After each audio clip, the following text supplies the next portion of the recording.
Jadi Anda jangan berpikir ini habaib di Indonesia jasanya apa? Banyak. Al-Habib Ali bin Abdurrahman Al-Habsyi Kuitang, beliau yang memfatwakan ketika tanggal 17 Agustus Soekarno membacakan teks proklamasi mendeklarasi daripada kemerdekaan Indonesia. Beliau di hari Jumat itu, ba'da Jumat beliau fatwakan, sekarang saya fatwakan setiap tanggal 17 Agustus wajib pasang bendera merah putih di rumah-rumah kalian. Siapa yang nyuruh? Itu fatwa Habib Ali bin Abdurrahman Al-Habsyi Kuitang. Enggak ada itu. Itu justru antara tanggal 15 sampai tanggal 16 terjadi persoalan di antara pemimpin kita. Itu menyebabkan maka pada tanggal 17 Agustus kemerdekaan itu diadakan, dan itu adalah kemerdekaan bangsa. Belum ada negara. Besoknya baru ada negara, yaitu tanggal 18 Agustus. Seperti itu. Lambang negara Garuda, siapa yang buat? Al-Habib Asy-Syarif Hamid Al-Ghadri dari Pontianak, keluarga baginda Nabi Muhammad. Pertanyaan itu sebenarnya pertanyaan yang sederhana jawabnya. Jadi ketika itu diperlukan lambang negara, lalu dibentuk panitia. Panitianya ketuanya Ki Hajar Dewantara, lalu anggota panitianya ada Yamin, ada Sultan Hamid. Nah lalu ada dua dari sekian banyak bahan yang masuk, dua yang diterima, Sultan Hamid sama Yamin. Tapi kemudian setelah dilihat bahwa Yamin sedikit ada kecenderungan ke Jepangan, maka kemudian diterima Sultan Hamid. Tetapi ada tetapinya, diterima, tetapi begitu Bung Karno melihat, maka dia melihat berbagai hal yang kurang tepat.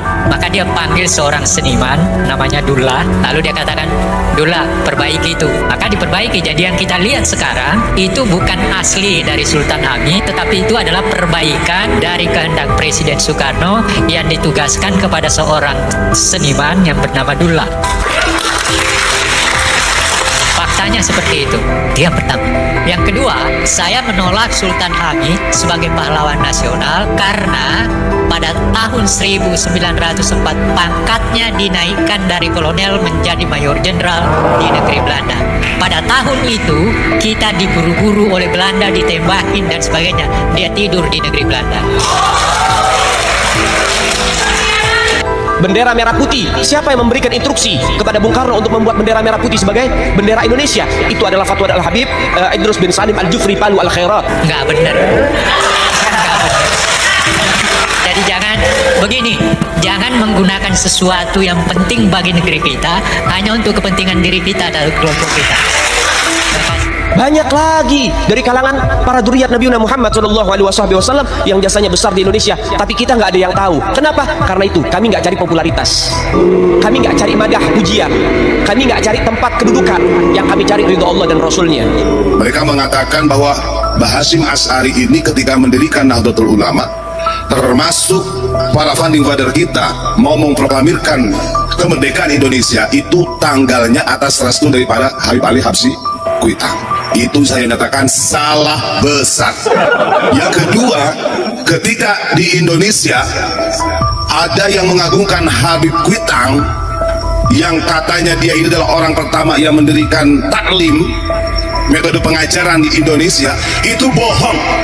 Yang seakan-akan yang berhasil mengislamkan Batavia, membuat metode pengajaran taklim ini adalah hasil dari Habib Ali Al-Habsyi Kuitang. Salah gitu. Jauh-jauh hari sebelum mereka ada di Indonesia, Syekh Junaid itu sudah menjadi ulama besar.